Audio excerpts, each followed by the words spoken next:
A gentle evening breeze passed through the tall glass doors of the concert hall as people gathered inside, dressed in elegant clothes and wearing proud smiles. The air smelled faintly of polished wood and perfume. Laughter echoed softly as guests found their seats, speaking about music, art, and the talented performers who would soon take the stage. Among the crowd stood a quiet woman, holding a small old handbag and wearing a simple gray dress that had clearly seen many years. Her shoes were clean but worn, and her hair was tied neatly back. She looked out of place in the middle of this grand event, yet there was a calm look in her eyes as if she wasn't there to impress anyone. She had come for something much deeper. She slowly walked through the crowd, looking around the shining hall with its golden lights and velvet curtains. The piano stood at the center of the stage, black and smooth like still water, waiting for skilled hands to wake it up. She felt her heart beat faster as she looked at it. It wasn't fear. It was something like longing, like seeing an old friend after many years. For a moment she stood still, taking it all in, the whispers, the lights, the sound of footsteps on marble floors. She knew nobody there and nobody knew her. Still, she had come all this way for this moment. When she approached one of the assistants to confirm her turn, the young man barely looked at her. He seemed in a hurry, rushing between performers who carried music sheets and instruments. When she told him her name, he frowned slightly, flipping through the list in his hand. Her name wasn't there. He gave a small smile, polite but distant, and said perhaps she was mistaken. Maybe she was just a guest. She tried to explain softly that she had been told she could play near the end, but he didn't listen long. He pointed toward the seats and said she should take a place among the audience and enjoy the music. The woman gave a gentle nod, thanked him quietly, and walked away without argument. She found an empty seat near the back. Around her, people spoke excitedly about the performers, young talents from famous schools, competition winners, and prodigies who could play any classical piece by memory. Their words were filled with admiration and competition at the same time. The woman listened silently, folding her hands in her lap. She didn't envy them. She simply waited, her eyes still drifting toward the piano as each performer came and went. When the recital began, the room dimmed, and the soft glow from the chandeliers painted golden halos above the stage. The first performer, a confident young man in a tuxedo, stepped onto the platform and bowed deeply before the crowd. His fingers flew across the keys, fast and flawless, hitting every note perfectly. People nodded, some whispered how amazing he was, but the woman in the gray dress only smiled faintly. The music was skillful, but it felt like it came from his mind, not his heart. She could tell he played to be seen, not to be felt. One by one, the others performed. The pieces were complex, filled with sharp movements and dramatic pauses. Some smiled proudly at their own skill, while others looked tense and careful. The audience clapped politely after each performance, but something in the air felt missing, something that connected the music to the people. The woman watched quietly, her eyes soft, as if she understood every silent mistake, every forced emotion hidden behind the perfect notes. The evening moved on, and soon the announcer reached the end of the list. The audience began to relax, some whispering that the performances were good but not exceptional this year. Just as the announcer was about to close the event, the woman stood up from her seat and walked slowly toward the front. The sound of her shoes on the floor echoed lightly through the hall. A few people turned to look at her, puzzled. She walked up to the same assistant who had spoken to her before. He looked startled to see her again. "I believe there was a small space left," she said softly, her voice calm but firm. "May I play just for a few minutes?" The young man hesitated, unsure what to do. He looked at the list again but still didn't find her name. Before he could answer, the maestro, an elderly man with sharp eyes who had been sitting in the front row, turned around. He had overheard her. The maestro was known for being strict, never wasting time on unplanned performances. He looked at her simple dress, the old handbag, the plain shoes. His first thought was that she couldn't possibly be one of the musicians. Yet there was something in her tone, steady and respectful, that made him pause for a moment. The assistant leaned toward him and whispered something, probably explaining the situation. The maestro frowned slightly and sighed. "1 minute," he said quietly. "Let her play for 1 minute. Then we continue." The assistant nodded and stepped aside. Some people in the audience exchanged amused looks. A few smiled with pity, thinking the poor woman was about to embarrass herself in front of hundreds of people. No one expected anything from her. The woman bowed politely to the maestro and walked toward the grand piano. She didn't hurry. Every step was careful, almost thoughtful. She reached the piano, gently ran her hand over the lid, and stood there for a moment in silence. The lights above caught the faint gray in her hair, making her look older and wiser than before. She sat down slowly, adjusted the bench just a little, and took a deep breath. The room was completely silent now, some waiting out of curiosity, others out of disbelief. When her fingers touched the keys, it was as if time stopped. She didn't start with a big, showy introduction.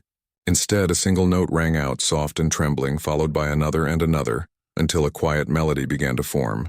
It was unlike anything the audience had heard that evening. The sound wasn't loud or complex, it was warm, honest, and deeply human. Each note seemed to hold a memory, a piece of something lost and remembered again. People stopped whispering. The smiles faded. Every face turned toward the stage. As she played, her expression changed. Her eyes closed slightly, her shoulders relaxed, and her movements became natural and fluid. She wasn't performing anymore. She was remembering. The music spoke of something beyond words, maybe a story of love, of time passing, of moments that never return. The sound filled the hall, wrapping around every person like a whisper that reached their hearts. Some felt a sudden ache they couldn't explain.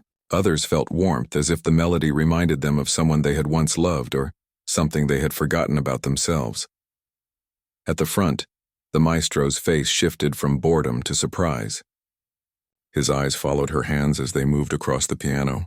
He leaned forward slightly, his fingers pressed together, listening to every rise and fall of her tune. There was no hesitation in her touch, no fear, no pride, just truth.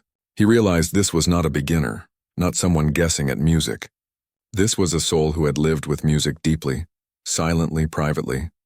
Her notes were not learned, they were lived. The piece grew slowly, layer by layer. The melody became stronger, then faded, then rose again, carrying both pain and beauty in every sound. The woman didn't rush. She played as if she had all the time in the world, as if each second mattered. People forgot to breathe. Even the assistant, who had doubted her, stood frozen by the side of the stage. The hall, which had moments ago felt grand and proud, now felt small compared to the emotion filling it. When she finally reached the end, her hands lingered on the last note, letting it fade softly into silence. Then she lowered her head and placed her hands on her lap. The silence that followed was deep and heavy. It wasn't the silence of confusion. It was the silence that comes when something too powerful to speak about has just happened. The woman thought perhaps she had made a mistake, that they didn't like it. She waited quietly, her heart still calm. But then from the front row a sound broke the stillness, a single clap. The maestro, still sitting but moved beyond words, began to applaud slowly. His eyes were shining. Others looked at him, surprised, then followed. Within seconds, the entire hall was filled with the sound of clapping and cheering. Some stood up, some wiped their eyes. The woman looked up, surprised, her lips parting in disbelief. She didn't smile widely, just a small, soft smile that said she was grateful. For a moment, the people who had ignored her felt ashamed of how they had judged her before. They saw now that greatness doesn't always wear fine clothes or hold expensive certificates. Sometimes it walks in quietly, humbly, and speaks through something as simple as a melody. The maestro kept clapping longer than anyone else. In all his years of music, he had rarely felt something so true. The woman stood, bowed gently to the audience, and stepped down from the stage. As she passed by the assistant, he lowered his eyes, too shy to speak. She gave him a kind nod, forgiving without words. Then she walked toward the doors, her old handbag swinging lightly at her side. The hall still buzzed behind her, full of voices, but she didn't stay to hear the praise. She had come for one reason, to share what had lived inside her heart for years, and now that she had, she felt peaceful. Outside, the night was cool and calm. She took a slow breath, the city lights shining faintly around her. Somewhere inside the hall, people were still talking about her performance, asking who she was, where she had come from, how she had learned to play like that. No one knew the answer yet. But in that quiet moment, she didn't need them to. She knew who she was, and that was enough. The I. Next morning, the city was bright and alive with the sounds of car horns, footsteps, and the faint chatter of people going to work. But somewhere across town, far from the busy streets, the woman who had silenced a hall full of people the night before sat quietly by her window, sipping tea from a small cup. Her home was modest, tucked between old buildings with cracked paint and narrow stairs. The walls carried the scent of old books and wood polish. A simple upright piano stood near the window, its edges worn and keys slightly yellowed. She had owned it for more than 20 years, ever since she found it abandoned outside a music shop that had closed down. It was broken at first, missing strings and pedals, but she had fixed it herself with patience and love. She looked at the piano now, her fingers lightly brushing across the keys as if to greet it. Last night's sound still lived in her mind, the applause echoing faintly as though it had followed her home. But she didn't smile proudly. Instead, she looked thoughtful, almost puzzled. She had not gone there to impress anyone. She had gone because something inside her had been silent for too long, and she wanted to let it speak one last time. The reaction from the audience still surprised her. She had expected nothing but silence, maybe even laughter. Instead, she had seen people cry. She had seen the maestro's eyes shine like a man hearing music for the first time again. It had touched her deeply, but it also brought back memories she had buried for years. She sat at the piano and began to play softly, a tune she had written when she was much younger. It was gentle and slow, like a whisper between old friends. As her hands moved, her thoughts drifted back to her past, to the days when her life revolved around music and hope. She had grown up in a small town where her family didn't have much. Her father worked long hours fixing watches, and her mother took in sewing jobs to help with expenses. They didn't own a piano, but when she was a little girl, she used to stand outside the local church every Sunday just to listen to the organ. She could never see the person playing, but she could feel the music flow through her chest like a heartbeat. One day, the priest noticed her listening outside and invited her in. He let her touch the keys for the first time, and from that moment, something inside her changed. It was like finding a voice she never knew she had. She started visiting the church every evening, practicing on the old organ while the priest worked in the back room. Her fingers were clumsy at first, her timing off, but she didn't mind. Each mistake was part of the learning. She would hum to herself, try again and again until the sound started to make sense. People in the town began to notice her love for music.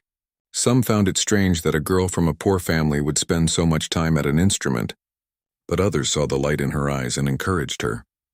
When she turned 16, she got her first job cleaning a music store in the nearby city. She didn't earn much, but she was allowed to stay after hours and practice on the old pianos in the corner. She would play until her fingers hurt, sometimes falling asleep on the bench when the owner forgot to send her home. She didn't have a teacher. She learned by listening to the customers who came in to test instruments, to the radio that played softly while she worked, and to her own heart, which always seemed to know what note came next. One evening, while she was playing a slow tune she had made up herself, a customer stopped to listen. He was an elderly man with kind eyes and a long coat. He told her that her music sounded like it came from a place beyond practice or study. He offered to teach her for free whenever he could. That man was a retired music teacher who had once worked in big concert halls. He taught her not just how to play, but how to feel the music, how to breathe with it, how to let silence speak as loudly as sound. Those lessons stayed with her forever, but life was not easy. The teacher eventually moved away and she lost contact. Then, as years passed, her responsibilities grew heavier. Her parents fell ill, and she spent most of her time caring for them. The piano lessons faded into memories. When her parents passed away, she was left alone with a small amount of money and a heart full of unplayed music. That was when she found the broken piano on the street. She saw it lying there like something forgotten, much like herself. She couldn't walk past it. With help from a kind neighbor, she dragged it home and promised she would bring it back to life. Piece by piece she did. And when it finally made sound again, she cried, not out of sadness but out of relief. Music had come back to her. Now all those memories returned as she played in her small room. The sun rose higher, painting the walls golden. She didn't notice time passing. Her mind wandered to the maestro, the man whose eyes had softened when she played last night. She remembered the way he had stood to clap before anyone else did. Something about that moment stayed with her. She had seen admiration before, but this was different. It was as if he understood everything she had poured into that melody. That afternoon, as she sat near the window reading a small book of sheet music, she heard a knock at the door. It was unusual. She rarely had visitors. She opened the door carefully, and to her surprise, it was the same assistant from the recital hall. He looked nervous, holding a small envelope in his hands. He greeted her politely and said the maestro had sent him. Inside the envelope was a note written in elegant handwriting. It said that the maestro wished to meet her again and hoped she would visit the concert academy the next day. The message was short but warm, ending with, "Your music reminded me of something I thought I had lost. Please come." She stood quietly for a moment, reading the words again and again. The assistant waited, unsure what she would say. Finally, she smiled softly and nodded. "Tell him I'll come," she said simply. The young man thanked her and left, looking relieved. When the door closed, she turned toward her piano again. The sunlight had shifted across the floor, and the room felt strangely alive. She knew this invitation might change something, but she didn't know if she was ready for it. That night, she barely slept. Her thoughts were restless, jumping between excitement and fear. She wondered why the maestro wanted to see her. Maybe he wanted her to perform again, or maybe he wanted to know her story. Part of her wanted to decline and stay where she was comfortable. But another part, the part that had always chased the sound of keys and melody, told her to go. Before dawn, she got up, washed her face, and played a quiet tune to calm her nerves. The next morning, she dressed in her cleanest clothes and took a bus across the city to the address written on the note. The academy was a grand building with tall stone pillars and shining glass doors. Inside, students hurried between rooms carrying folders and instruments. The sound of music floated through the halls, violins, flutes, and pianos all blending into one lively rhythm. She felt small in her simple dress, but she walked on with quiet confidence. When she reached the main office, a woman at the desk asked her to wait. Minutes later, the maestro himself appeared. He smiled kindly, his expression much softer than the night of the recital. He asked her to follow him into a quiet room where a piano stood waiting. He thanked her for coming and told her that her performance had moved him more than anything he'd heard in years. He said he had taught music all his life, but had almost forgotten why he loved it, until he heard her play. She didn't know what to say, so she simply bowed her head. The maestro asked where she had learned to play, and she told him her story. The church, the old piano, the years of silence, and the moment she decided to play again. He listened carefully, nodding often, his eyes showing deep respect. When she finished, he said he wanted her to teach others what she had taught herself, to help students understand the heart of music, not just the technique. The offer shocked her. She had never imagined teaching at a place like this. She told him she had no degree, no papers, no formal background. But the maestro only smiled and said, "Music is not in papers. It's in the soul." His words touched her deeply. He asked her to think about it and return the next day with her answer.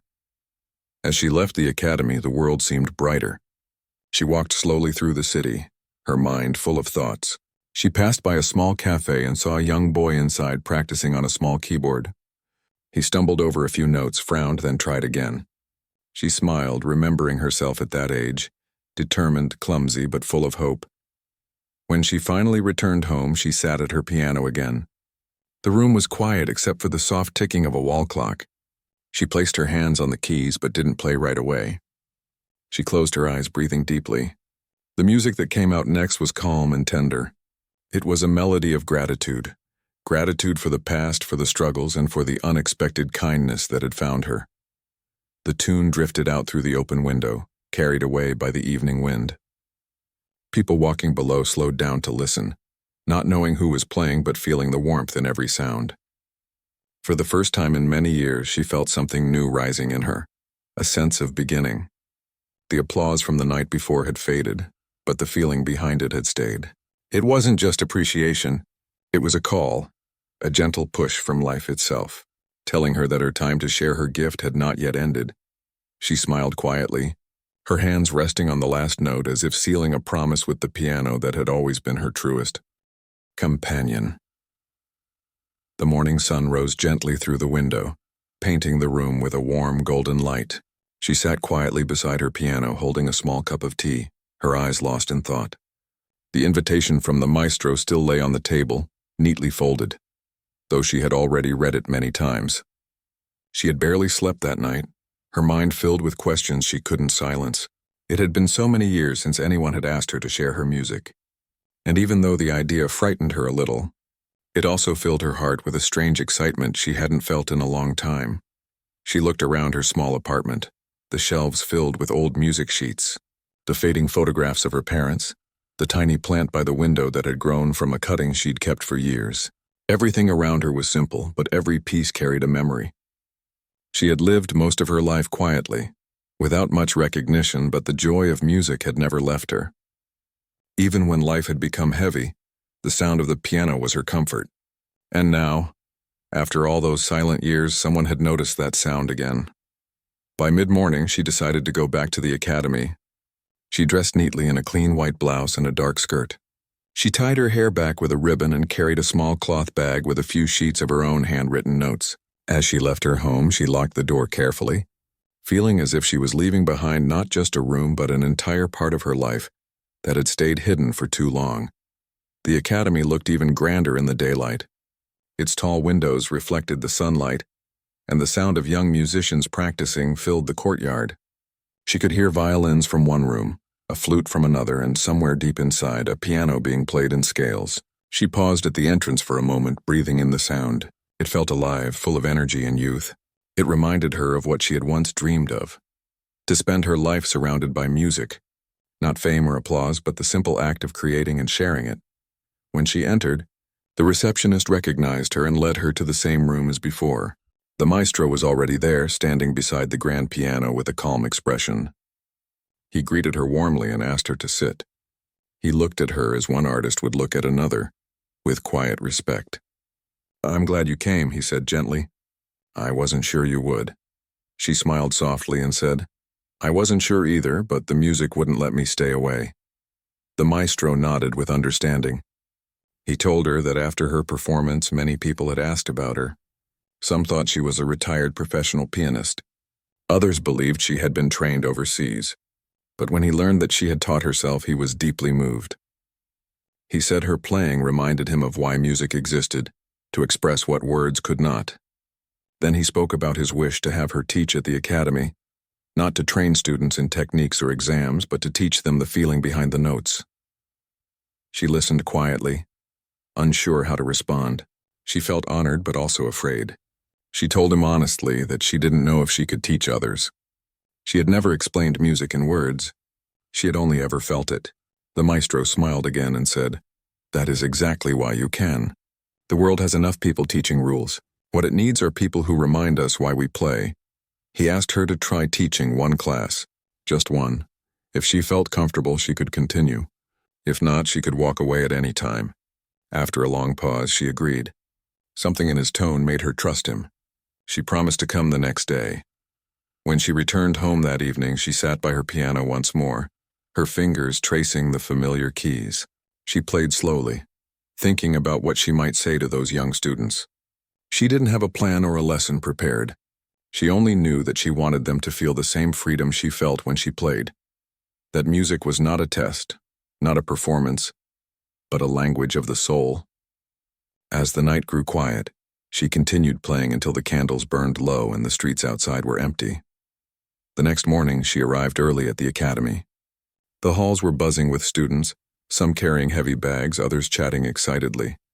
She was shown to a small classroom with a piano in the corner and chairs neatly arranged. There were 10 students waiting for her, young faces full of curiosity and a little doubt. They had heard rumors about her performance. Some looked impressed. Others looked uncertain, wondering what a simple woman like her could teach them. She stood in front of them, her hands folded calmly. "I'm not here to teach you how to play fast," she began softly. "You already know how to do that. I want to show you how to listen, to your music and to yourself." Her voice was gentle but carried weight. She asked each of them to play a short piece they liked. One by one, they came to the piano. Each played beautifully, fingers moving quickly across the keys just as she had expected. When they finished, she asked them how they felt while playing. Most said they were trying to avoid mistakes, to remember the notes correctly. She nodded and then sat down at the piano herself. "Now listen," she said. "I will make mistakes too, but that's not what matters." She began to play a simple melody, slow, full of pauses, as if speaking through sound. The notes weren't perfect, but they were alive. Every student leaned forward, listening. When she finished, the room was silent. Then she turned to them and said, You see, music is not about being perfect. It's about being honest. When you play, don't hide behind the notes. Let them speak for you. For the rest of the class, she talked to them not about scales or chords, but about feelings, how to translate sadness, hope, love, and silence into sound. The students listened, some writing notes, others just staring at her with wide eyes. By the end of the session, something had changed. The same students who had looked doubtful now looked inspired. They thanked her quietly before leaving, each lost in thought. The maestro, who had been standing outside listening through the slightly open door, smiled to himself. He knew he had been right about her. When she came out of the room, he told her the students hadn't stopped talking about her words. She felt shy hearing that, but also happy. It was a different kind of joy than applause. It was the joy of sharing something real. Days turned into weeks, and her classes became more popular. Students from other departments came just to listen to her sessions. She never used strict rules or sheet music. Instead, she told them stories. She spoke about her first time touching an organ at the church, about fixing her old piano, about playing alone when no one was listening. She told them how every sound carried a memory and how even silence could be beautiful if they learned to hear it. Her way of teaching was simple, but it reached the hearts of everyone who attended. The maestro often joined her classes quietly, sitting in the back, listening with a small smile. He saw how she changed the atmosphere of the academy. The students who used to rush through their lessons began to slow down. They started to listen more deeply, not just to themselves but to each other. The sound of the academy changed. It became warmer, more human. One afternoon, as she was leaving after class, the maestro stopped her in the hallway. He told her he wanted to organize a special recital, but this time not for professionals. It would be for her students to show what they had learned beyond technique. He asked her to lead it, to choose the pieces and guide them. She hesitated at first, worried the students might feel pressure, but he reassured her that it wasn't a competition. It was a celebration. That evening, she walked home through the quiet streets, her heart full. She thought about the young faces she had seen that day, their smiles, their eagerness to play differently, to feel differently. She thought about how strange life was, how it had brought her back to music not as a performer but as a guide. She smiled softly, feeling grateful. When she reached home, the sky had turned pink and gold. She opened her window, letting the cool air in, and sat at her piano once again. Her fingers began to move on their own, playing a melody that spoke of new beginnings. The music filled the room, spilling out into the street below, where people walking by slowed down to listen. For a long while, she played without stopping, lost in the sound. It was as if the piano was speaking to her, reminding her that every ending she had once faced had only led to a new start. And in that quiet evening light, surrounded by the gentle notes she had carried inside her all her life, she finally understood that music was never meant to stay hidden. It was meant to be shared, freely, honestly, and with love. The day of the student recital arrived sooner than she expected. The academy building buzzed with excitement that morning, the hallways filled with voices, laughter, and the sound of instruments being tuned. The young students she had been teaching for weeks were both nervous and thrilled. Some clutched their sheet music tightly while others paced around the room, trying to calm their racing hearts. She walked among them quietly, offering a reassuring smile here and a soft word there. She could feel their anxiety, but she also sensed the growing confidence inside each of them. The concert hall looked beautiful. The staff had decorated it with soft golden lights that reflected off the polished piano standing at the center of the stage. The seats were filling quickly. Parents, teachers, and even a few reporters had come to see what the students had learned under her guidance. At the back of the hall, the maestro stood with his arms folded, watching the preparations with quiet pride. He had wanted this recital to be something different, something more personal than the usual competitions or showcases. He wanted it to be about emotion, not perfection, and that was exactly what she had taught them. She stood behind the curtain for a moment, taking a deep breath. She wasn't performing this time, but her heart beat just as fast as if she were. These students were sharing a part of her now. The lessons she had given them, the courage to play with feeling instead of fear. It felt like watching her younger self walk onto that stage again, ready to speak through music. When the first student walked out, the audience fell silent. The boy adjusted his seat, placed his trembling hands on the keys, and began to play. His fingers hesitated at first, missing a few notes, but then he found the rhythm. He played a piece they had worked on together, simple but full of emotion. It wasn't flawless, but it was honest. Every note seemed to carry a story. When he finished, there was a pause before the audience started to clap, not because they were unsure, but because they were moved. One by one, the students took their turns. Each brought something different, a melody of joy, of hope, of quiet sadness. She listened from behind the curtain, her hands clasped together, her heart swelling with pride. The hall was filled with music that felt alive. It wasn't the kind that impressed with speed or power. It was the kind that touched hearts. People wiped tears from their eyes without knowing why. Even the maestro, usually so composed, felt a lump in his throat. When the last student finished, the applause lasted longer than usual. The maestro walked onto the stage and thanked everyone, then turned to the crowd and said that the recital wouldn't have been possible without the guidance of someone special. He looked toward her and gestured for her to come forward. The students turned and began clapping, calling her name softly, inviting her to join them. She hesitated for a moment behind the curtain, shy as always, but then she stepped out. The lights hit her face, warm and bright. The crowd stood and applauded, their smiles genuine. She bowed slightly, humbled and touched. The maestro handed her a small bouquet of flowers, and she smiled at him with quiet gratitude. He leaned closer and whispered, "You've given them something I could never teach." She didn't answer, but her eyes said everything. After the event ended, people came up to her, thanking her for the beautiful evening. Some parents said their children had fallen in love with music again because of her. Others simply shook her hand, unable to find the right words. The students surrounded her, talking excitedly about how good it felt to play without fear. She listened to them all, her heart light. When the hall finally began to empty, she stayed behind to help gather the music sheets scattered around the stage. The maestro joined her, and together they talked quietly. He told her that the academy wanted her to stay on as a full instructor. He said the students had already started requesting more classes with her. She looked surprised and asked if he was sure.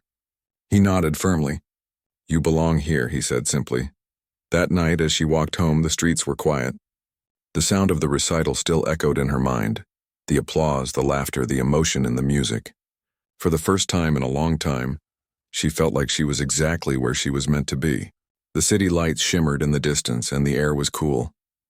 She thought about how far she had come, from the little girl listening outside a church door to the woman who now taught others to listen to their own hearts. When she reached home, she placed the bouquet of flowers on her table and sat at her piano. She began to play softly, the notes drifting through the still night air. Her melody was one of gratitude and peace. The keys responded to her touch like an old friend who understood every emotion she couldn't say aloud. The music carried memories, the smell of her childhood home, the sound of her parents' laughter. The night spent practicing until her fingers ached. Every note was a part of her story. Days turned into weeks, and life at the academy settled into a comfortable rhythm. Her classes grew larger, and even senior teachers came to listen to her sessions.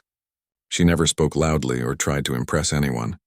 She simply guided her students with patience and kindness, helping them understand what it meant to feel the music instead of just play it. Her methods were unusual, but they worked. One afternoon, after a long day of classes, the maestro called her into his office. He looked thoughtful as he handed her an envelope. "There's something I want you to see," he said. Inside was an invitation to a prestigious concert that the academy was hosting, in collaboration with the city's cultural center. It was a big event, one that would attract musicians from across the country. He explained that the organizers wanted a special opening performance, something emotional, something memorable. Then he looked at her and said, "I want you to be the one to play it." She froze, her breath catching slightly. "Me?" she asked quietly. "But there are so many talented performers here." "I'm just a teacher," the maestro smiled gently. "You are more than that. You remind people what music is really about. That's why it should be you." She didn't answer right away. The thought of playing in front of such a large audience again made her heart race. It had been years since her last true performance. The night she played at the recital had happened almost by accident, without preparation or expectation. But this would be different. This time people would come to listen to her. That evening she walked home slowly, her mind full of thoughts. She sat by her window watching the city lights flicker, and wondered if she still had the courage to do it. The old fear returned, the fear of being judged, of not being enough. But then she remembered her students' faces, their voices, their laughter after the recital. She remembered the maestro's words. She realized that if she played again, she wouldn't be playing for fame or recognition. She would be playing for them, for everyone who had ever doubted themselves but kept going anyway. Over the next few days, she spent hours at her piano, trying different melodies. Nothing felt right at first. She didn't want to perform a famous piece. She wanted to play something of her own, something that came from her heart. She thought about the years she had spent alone, the moments of loss and the quiet joys that had shaped her. Slowly, a tune began to form, soft at first, then deeper, carrying a sense of both sadness and strength. It felt like her story. As she practiced, neighbors passing by her window often stopped to listen. The sound filled the street like sunlight spilling through leaves. It wasn't loud or dramatic, but it had warmth. People didn't know her name, but they felt something when they heard her play. The day of the concert came at last. The hall was enormous, filled with hundreds of people. The orchestra had finished tuning and the lights dimmed.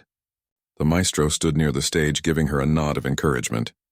She took a slow breath and walked out. The audience went silent as she sat down at the grand piano. Her hands rested gently on the keys. For a moment, she closed her eyes. Then she began to play. The first notes floated softly through the air, delicate as falling petals. The melody built slowly, layer by layer, telling a story without words. It spoke of her struggles, her patience, her rediscovered hope. Each note was a memory turned into sound. The audience leaned forward, completely still. Even the smallest sounds, the turning of a page, the creak of a seat, disappeared. The music grew stronger, brighter, filling the entire hall. It wasn't just her story anymore. It was everyone's. People felt their own emotions rise with the melody, their childhoods, their dreams, their losses. When she reached the final note, she let it linger, fading softly into silence. She lowered her hands, her chest rising and falling as she exhaled slowly. For a heartbeat, no one moved. Then the applause began, soft at first, then louder until the whole hall was on its feet. Some people were crying, others simply stood unable to speak. The maestro walked to the stage, his eyes shining with pride, and took her hand gently. Together they bowed to the audience.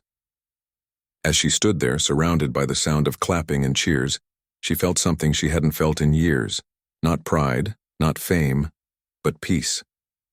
She realized that music had never left her. It had only waited for her to find it again. And now, as she looked out over the sea of faces, she knew that what had started as a quiet love long ago had become something that would live far beyond her. A melody that would stay in people's hearts long after the last note faded. After the concert, her world changed quietly but beautifully. She didn't expect much to happen after that performance. She thought the night would simply end with a few kind words, maybe a bouquet, and then life would go back to the way it was. But the truth was, something had shifted. Not only in her life, but in the hearts of those who had been in that hall. The melody she played that night had stayed with people long after the applause faded. In the days that followed, the Academy received dozens of letters. Some were from audience members who said they had never heard something so moving. Others were from musicians who wanted to know more about the pianist whose music felt so deeply alive. Reporters began calling the Academy, asking to speak to her, but she was shy about the attention. She never liked the spotlight. It made her uneasy. She wanted to stay close to the piano, to her students, and to the quiet rhythm of teaching that had brought her peace. The maestro, however, saw something greater in her. One afternoon, he came to her small classroom where she was helping a student practice scales. He waited until the lesson ended, then spoke softly. "People want to hear you again," he said. "They want to feel what they felt that night." She smiled faintly and shook her head. "I only played what I felt. It wasn't meant to be anything more." "But that's what made it special," he said gently. "You reminded them what music can do. You reminded them what it feels like to be human." She looked at the piano, the worn keys reflecting the sunlight. She didn't answer right away. Her heart was torn between fear and a quiet curiosity. Could she really do it again? Could she play not just for herself, but for others who needed hope? That night she couldn't sleep. She sat by her window listening to the faint hum of the city. Her fingers moved restlessly against her lap, remembering the weight of the piano keys. She thought about her life, the long years when no one believed in her, the quiet moments when music was the only thing that kept her from giving up. Maybe this was her chance to give something back. The next morning, she went to the academy early and found the maestro in his office. "If people truly want to listen," she said softly, "then I'll play again." His face lit up with a proud smile. He promised to help her prepare everything. A few weeks later, the city announced another concert. This time she would be performing as the main act. The posters went up around town with her name printed in delicate letters beneath the words, "An evening of emotion and melody." She didn't like seeing her name on posters. It felt strange. But wherever she went, people spoke about it. Shopkeepers, students, even strangers at the bus stop mentioned how they were looking forward to hearing her again. The day of the concert arrived, and once again the hall was filled beyond capacity. People stood at the back because every seat was taken. There was a quiet excitement in the air. She sat backstage, her hands folded in her lap. Her heart beat faster with every passing minute. The maestro came to check on her, placing a comforting hand on her shoulder.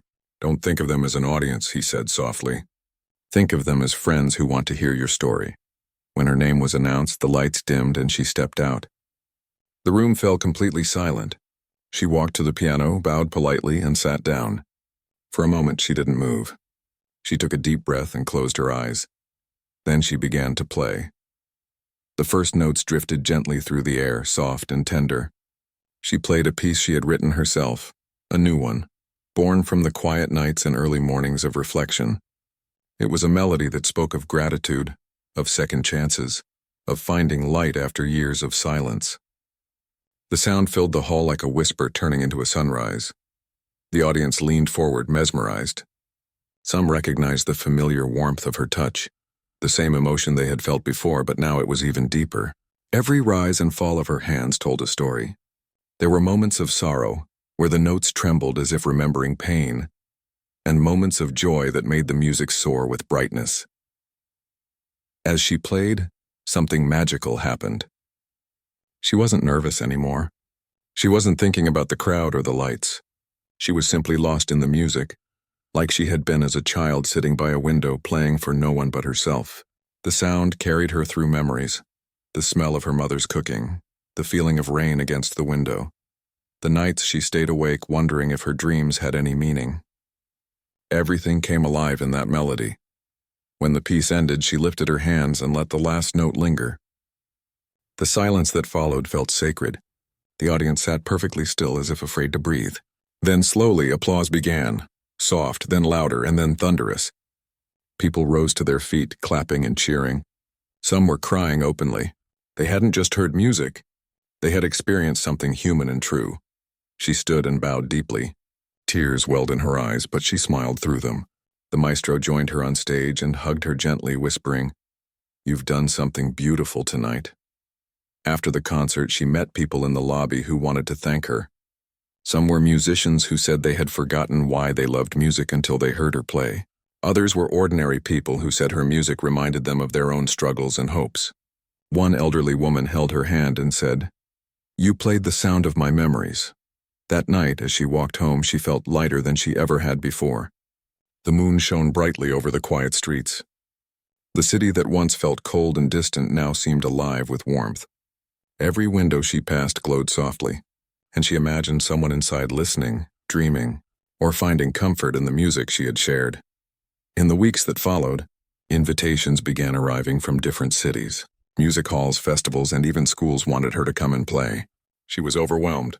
She had never imagined traveling or performing for crowds around the country.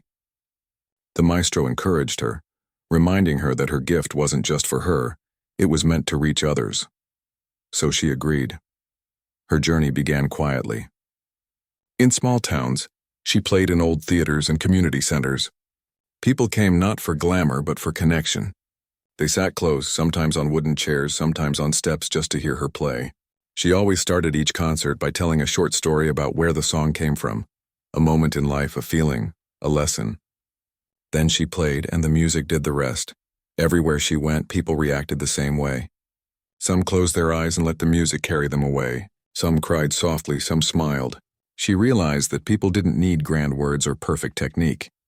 They needed honesty. And that was what her music gave them. Something honest and real.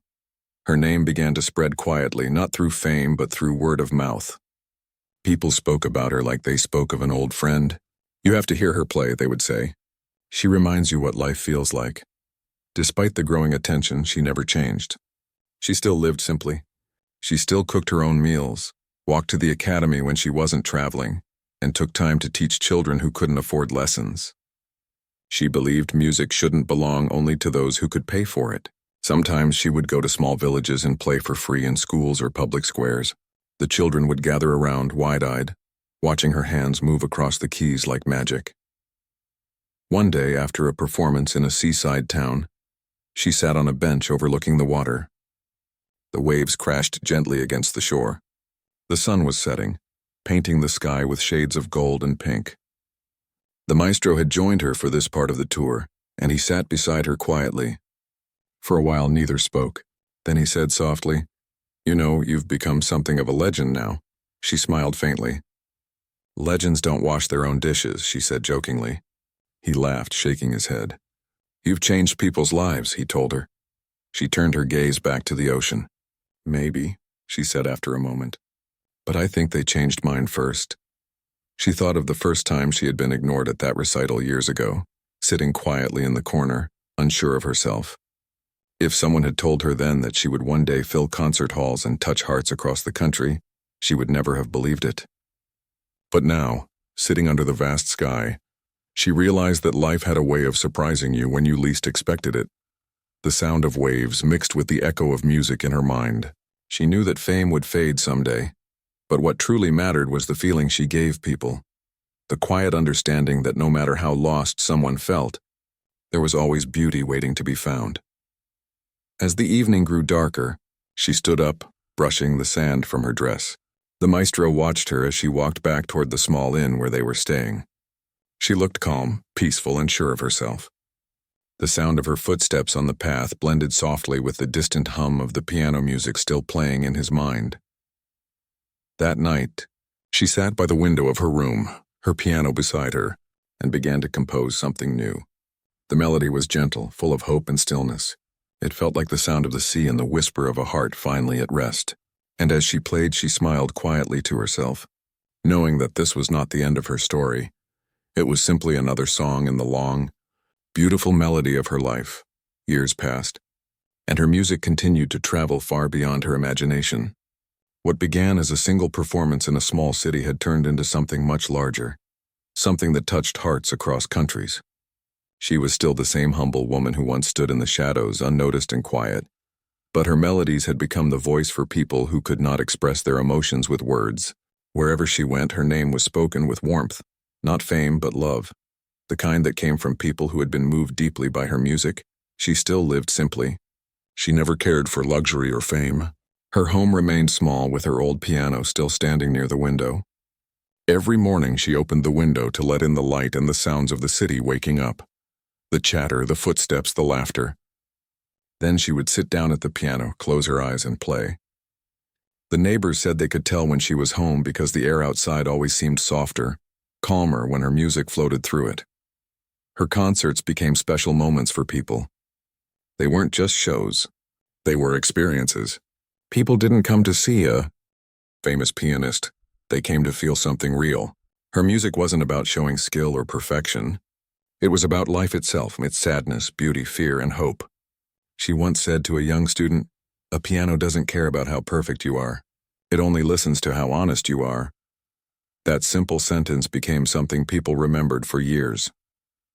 One winter evening, she returned to the same academy where everything had started.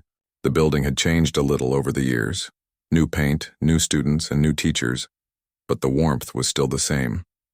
As she walked through the familiar hallways, she saw old photos of past performances hanging on the walls. Among them was one from the recital where she had first played years ago, the night when the maestro had discovered her hidden gift.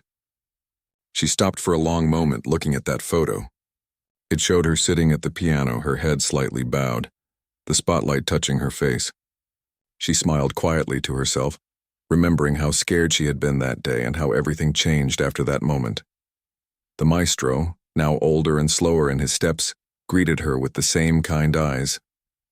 His hair had turned white and his hands trembled slightly when he walked toward her, but his spirit was as strong as ever. "You came back," he said softly, his voice filled with warmth. "I had to," she said, smiling. "This place gave me everything." They sat together in the empty auditorium for a while, talking about music and time and how quickly the years had gone by. The maestro told her that many of her former students were now teachers themselves, spreading her style of playing. Honest, heartfelt, full of meaning. He said she had changed not just the academy but the way people understood music. She listened quietly, humbled by his words. That evening she was invited to hold a special recital at the academy. Not a grand concert, but a simple gathering for students and teachers. She agreed. When the time came, she sat before the same piano she had once been too afraid to touch. The young students watched her closely, their eyes wide with admiration. She looked around the room, smiled, and said gently, "This piano remembers all of us. It remembers every mistake, every fear, every song we've ever played, and that's what makes it beautiful." Then she began to play. The room fell silent as her fingers touched the keys. The music flowed gently, like a river that had traveled a long, winding path and finally found peace. The melody carried the weight of years, the laughter, the tears, the loneliness, and the gratitude. Every note told a piece of her journey, from the shy woman ignored at her first recital to the musician who had found her voice. As she played, the maestro sat quietly at the side of the room, his eyes glistening with emotion. He could see that her music had grown even deeper. It wasn't just sound, it was life itself. When the last note faded, there was no immediate applause. There was just silence, the kind of silence that happens when everyone feels something too powerful to describe. Then slowly the students began to clap. Their eyes were full of tears, but their smiles were bright. After the recital, the maestro stood up and walked toward her. His steps were unsteady, but his voice was firm. "You've done what every teacher dreams of," he said. "You've made the world remember what music truly is." She looked at him and shook her head softly. "I didn't do it alone," she said. "You believed in me when no one else did." They both smiled. The moment was quiet, but it carried years of understanding between them, the bond of two souls connected by music and time. A few days later, the maestro fell ill. His health had been weak for a while, and soon he had to be admitted to the hospital. She visited him often, bringing her small keyboard with her. She played softly at his bedside, the same pieces they had once practiced together. He would close his eyes and smile, his hands moving slightly as if he were still conducting. Sometimes he would whisper, "Keep playing, don't stop." When he passed away, it felt like the end of an era. The academy mourned deeply. The students, teachers, and even people from the city came to pay their respects. At his memorial, she played one final song, a piece she wrote especially for him. It was tender and full of love, the kind of melody that feels like a warm memory. As she played, many cried quietly, not because the music was sad, but because it was beautiful in its honesty. After his passing, she decided to create something to honor him, a scholarship for young musicians who couldn't afford lessons. She called it the Maestro's Dream. It was her way of giving back, of continuing the kindness that had once saved her. Many children from small towns and poor families joined the academy through that program. Some of them grew up to become great musicians, others became teachers, and some simply learned to love music deeply. She believed that was enough. Years rolled on, and though her hands grew slower, her passion never faded. She continued to teach, to play, and to share her heart through music. She no longer performed in large halls. Instead, she preferred small gatherings in schools, hospitals, and community centers. She believed those were the places where music mattered most. One spring afternoon, she received a letter from a small village far away. A group of children there had built a tiny music school using old instruments, and they invited her to come and open it. The letter was written in uneven handwriting, full of excitement and gratitude. She smiled as she read it. Without hesitation, she packed her small suitcase, took her sheet music, and traveled to the village. When she arrived, the children were waiting at the entrance, holding flowers and handmade signs. The building was simple, with wooden walls and a single old piano placed at the center. She looked at it and smiled. It reminded her of her own beginnings. She sat down, touched the keys, and played softly. The children stood around her, their eyes glowing with wonder. The melody that filled the air was light and full of hope. After the song ended, one of the children asked her, "Why do you love music so much?" She looked at the child and said with a smile, "Because it listens when no one else does." The children nodded quietly, as if they understood something very important. That night, as she sat by the window of her small guest room in the village, she watched the stars. The air was cool, and the sounds of the countryside were peaceful. The chirping of crickets, the rustling of trees, the distant laughter of the children. She felt content. She knew that her journey had come full circle. She had spent her life chasing something she couldn't name, and in the end she realized it wasn't fame or recognition she wanted. It was connection, the invisible thread that tied her to every person who had ever listened.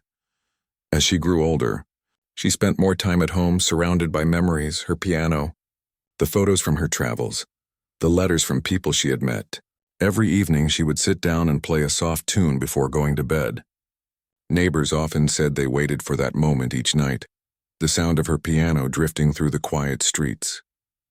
It made them feel peaceful, as if the world was a little kinder. One summer night, as the sun set behind the horizon, she sat at her piano once again. The room was filled with golden light. She looked around, at the flowers on the table, the framed photo of the Maestro, the worn-out keys that had carried her through a lifetime of music. She smiled, placed her hands on the piano and began to play one final song. It was slow and gentle, a melody full of memories. Every note carried a piece of her story. The day she was ignored, the first recital, the maestro's encouragement, the laughter of her students, the faces of the people she had touched. It was her way of saying thank you, to life, to music, to everyone who had listened. As the last note faded into silence, the room grew still. She sat quietly, her fingers resting on the keys, her eyes peaceful. Outside, the wind moved softly through the trees, carrying the echo of her song into the night. The next morning, the neighbors found her sitting by the piano, a gentle smile on her face, her sheet music open in front of her. She had left this world as she had lived, surrounded by music, calm and graceful. The academy held a tribute in her honor. Students, teachers, and musicians from across the country came to celebrate her life. They played her music, the songs she had written, the melodies that had once filled the halls with emotion. The scholarship she created continued to help young musicians, and her story became a lesson for generations to come. People often said that even after she was gone, her music could still be felt, in the quiet moments before dawn, in the laughter of a classroom, in the simple joy of someone playing an old piano by the window. Her melodies had become timeless, like gentle reminders that beauty lives in kindness, and greatness comes from humility. And somewhere, in that invisible space where sound becomes memory, her song still played, soft, endless, and full of life.